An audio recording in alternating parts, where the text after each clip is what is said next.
Munambam judicial commission നിയമസാധുതയില്ലെന്ന് ഹൈക്കോടതി. Judicial commission നിയമനം single bench റദ്ദാക്കി. വഖഫ് ട്രൈബ്യൂണലിന് മുന്നിലുള്ള വിഷയത്തിൽ കമ്മീഷന് അന്വേഷണം നടത്താനാകില്ലെന്നും ജസ്റ്റിസ് ബെച്ചു കുര്യൻ തോമസ് ഉത്തരവിൽ വ്യക്തമാക്കി. കേരള വഖഫ് സംരക്ഷണ വേദി സമർപ്പിച്ച ഹർജിയിലാണ് സിംഗിൾ ബെഞ്ചിന്റെ ഉത്തരവുണ്ടായത്.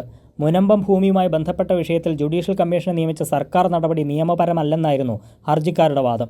വിശദമായ വാദം കേട്ട കോടതി ഭൂമി വിഷയത്തിൽ ജുഡീഷ്യൽ കമ്മീഷനെ നിയമിക്കാൻ സർക്കാരിന് അധികാരമുണ്ടെന്ന് നിരീക്ഷിച്ചു.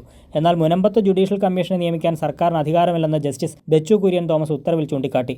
മുനമ്പത്തേത് വഖഫ് വസ്തുവകയെന്ന് വഖഫ് ബോർഡ് കണ്ടെത്തിയിട്ടുണ്ട്. വഖഫ് ട്രൈബ്യൂണലിന് മുന്നിലുള്ള ഈ വിഷയത്തിൽ കമ്മീഷൻ അന്വേഷണം നടത്താനാവില്ല.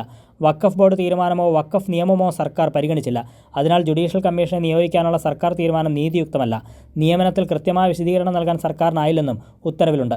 കോടതി വിധി കമ്മീഷൻ അനുസരിക്കുമെന്നും തുടർ നടപടികൾ സർക്കാർ തീരുമാനിക്കുമെന്നും judicial commission justice CN Ramendran Nair പ്രതികരിച്ചു. ഗവൺമെൻറ് തീരുമാനിക്കും, വിധി പഠിച്ച ശേഷം ഗവൺമെൻറ് അതിനെക്കുറിച്ച് തീരുമാനിക്കും. കമ്മീഷനെ സംബന്ധിച്ചോളം പറയുകയാണെങ്കിൽ കോടതി വിധി ഫോളോ ചെയ്യും. ഗവൺമെൻറ് അത് എന്ത് ചെയ്യുന്നുള്ളത് എനിക്കറിയില്ല. മുനമ്പം കമ്മീഷന് ജുഡീഷ്യൽ അധികാരങ്ങളില്ലെന്നും കമ്മീഷൻ ഒരു വസ്തുതാന്വേഷണ അതോറിറ്റി മാത്രമാണെന്നും സർക്കാർ കോടതി അറിയിച്ചിരുന്നു.